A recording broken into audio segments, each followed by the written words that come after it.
ketiga ialah MRSS tempat ketiga. MRSS dapat 36 markah tempat ketiga dah. Kalau MRSS tempat ketiga tanya tempat pertama dan kedua kita akan masuk kepada soalan diferensial kerana persamaan markah. Ada setengah markah iaitu sekolah menengah ada bawah dengan sekolah menengah atas.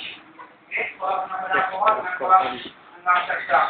Pemuka bisa sila dulu kalau ada pendapat. Okey. Ada komplain.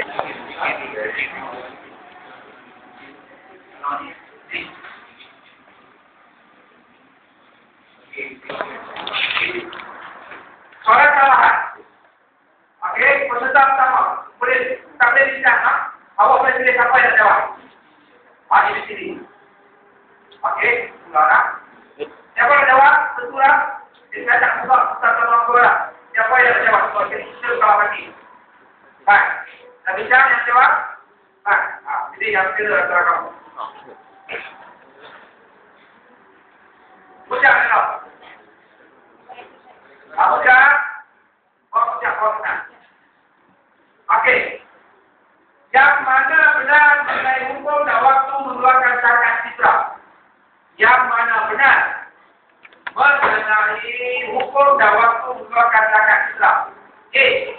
Makruh selepas solat hari raya hingga terbenam matahari 1 Syawal. B. Fardu bermula daripada masuk solat solat subuh hingga solat hari raya.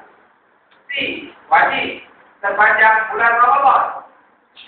Sunat bermula setelah terbenam matahari pada akhir Ramadan. Ya.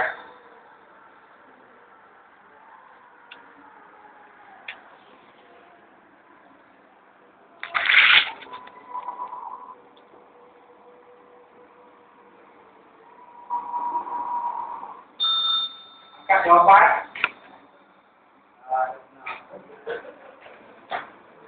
jawapannya adalah A. Yang menjawab soal yang telah mengenai telah menyebarkan sebuah kebataan pada Allah.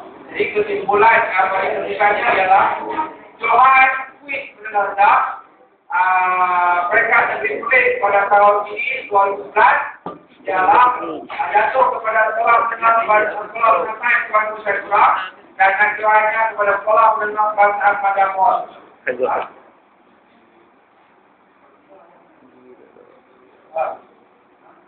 Jadi tanya kepada kedua-dua pasukan dan dengan itu berapa waktu kita pada hari ini saya mohon maaf telah berkuis dan mungkin kita bantu.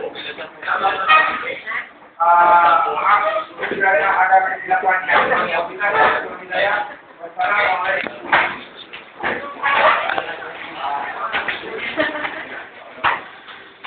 Kan bagi kedua